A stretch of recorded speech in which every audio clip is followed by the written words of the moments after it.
নামাজের মধ্যে যদি বলেন ওয়ালাইকুম আসসালাম, নামাজ হবে?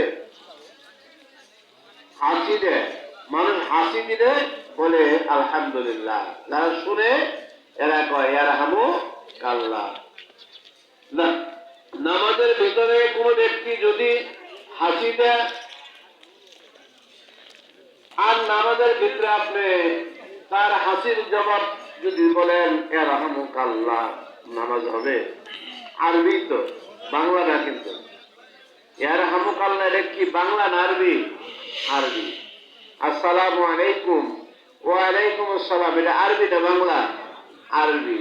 তাহলে নামাজের মধ্যে যদি আপনি সালামের জবাব দেন নামাজ হবে না। যখন আপনি অসুস্থ হয়ে যান, অসুস্থ হওয়ার কারণে যখন আপনি সিজদা থেকে দাঁড়াবেন, আল্লাহ আকবার বলবেন, মনে মনে একটু এমন যদি করেন তাহলে কি নামাজ হবে?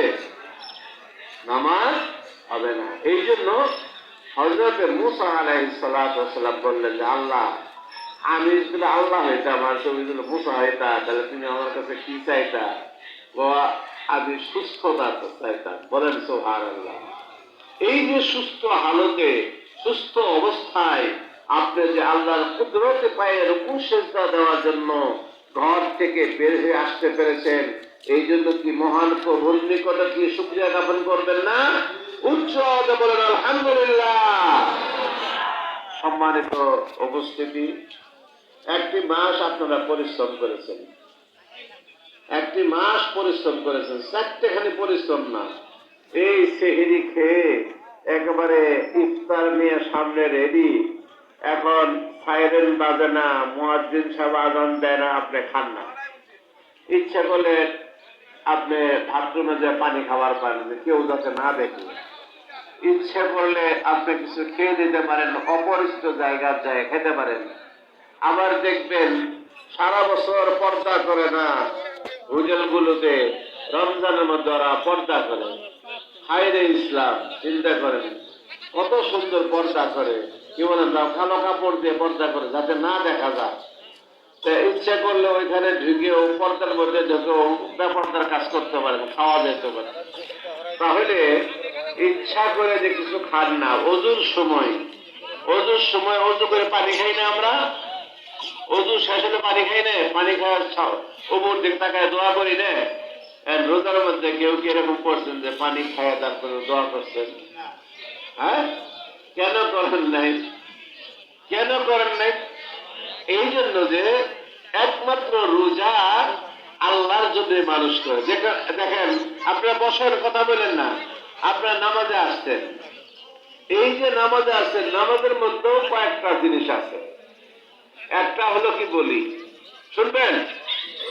আপনার খারাপ লাগতেছে? একটা হলো আজকে ঈদের দিন, নামাজে যদি না যায় তাহলে মানুষে কি করবে? এই একটা জিনিস কাজ করে, হয়তো আপনাদের না, অনেকেরই আছে।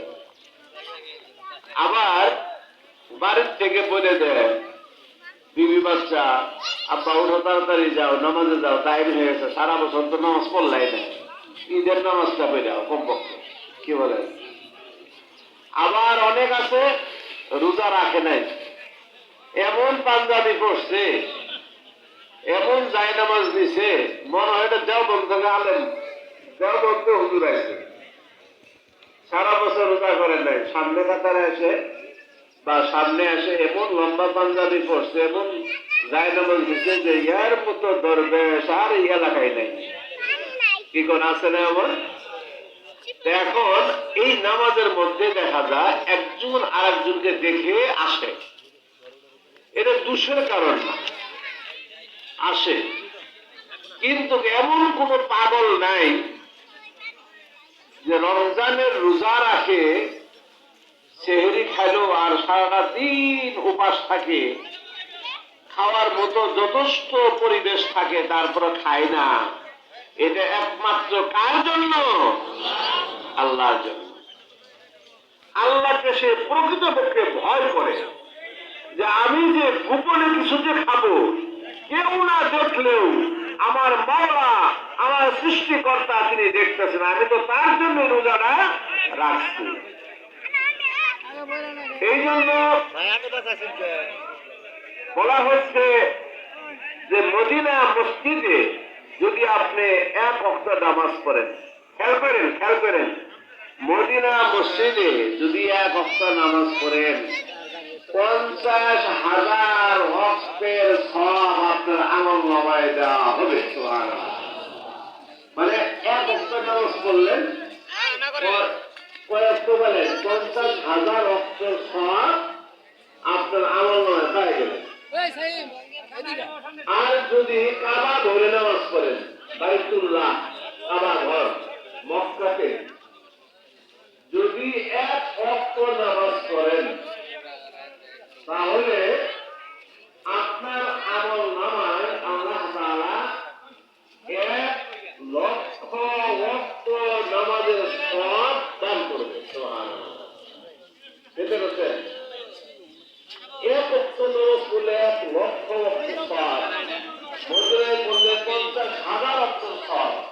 এই কি চারটাখানি বিষয়। আল্লাহ তাআলা বাইতুল্লাহ নামাজ পড়ার পরে 1,00,000 সওয়াব দিবেন, মদিনায় নামাজ পড়লে 50,000 সওয়াব দিবেন। কিন্তু রমজানের ব্যাপারে এই কথা বলেন নাই যে এত কম হবে।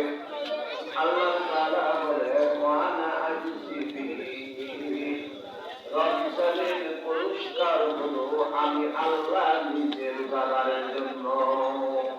সুবহানাল্লাহ। দেখছেন, রোজার পুরস্কারকে আল্লাহ রায়্যান নামক একটা দরজা আছে, এটার ভিতরে রোজাদার যখন রোজা রাখে, দেখবেন বিকালবেলা যতই মেশাপ করে, যতই ব্রাশ করে, মুখ থেকে একটু দুর্গন্ধ আছে সবারই। কারণ হলো একটু অবস্থা খালি থাকছে, এখানে খালি থাকার কারণে ওইখানে একটু গন্ধ বের। রোজাদার আমরা বাঙালি যখন চালাক, ওই সময় আমরা চালাকি করি, চলো রায়ার নাম জান্নাত দৌড়। যখন যাওয়া যখন শুরু হবে, তখন আমি রোজা আছি, আমি যাবো, বলে না না না, তুমি রোজা রাখছো ঠিকই, কিন্তু তোমার রোজা তো রাখছে না একমাত্র এই জন্য যে তোমাকে সমাজের মানুষ খারাপ করবে, এই জন্য রোজা রাখছো।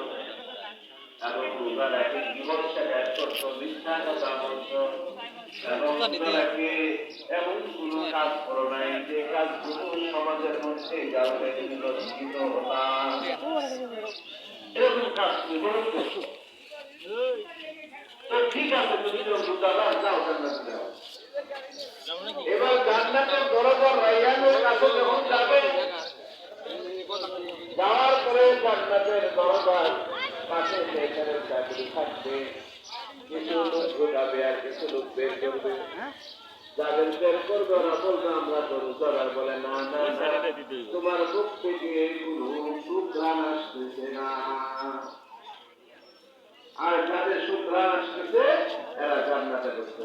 তুমি যে রোজা রাখছো, রোজা রাখে তো জীবন শেখায় করছো। তুমি যে রোজা রাখছো, রোজা রাখে তুমি কি করছো, ওজনে কম দিছো, রোজা রেখে খারাপ আচরণ করছো, মিথ্যা কথা বলছো। এই জন্য ভাই, ইবাদত হতে হবে একমাত্র কার জন্য? কার জন্য? আল্লাহর জন্য। মাঠে আসছি কার জন্য? আল্লাহর জন্য। আল্লাহকে পাওয়ার জন্য আমরা এই ঈদগাহে এসেছি। হাদিসের মধ্যে আসছে, যখন মানুষ 30 রোজা রাখে বা 29 রোজা রাখে, যখন ঈদগাহে যখন যায়, তখন আল্লাহ তাআলা ফেরেশতাদেরকে ডাক দিয়ে বলে, ফেরেশতারা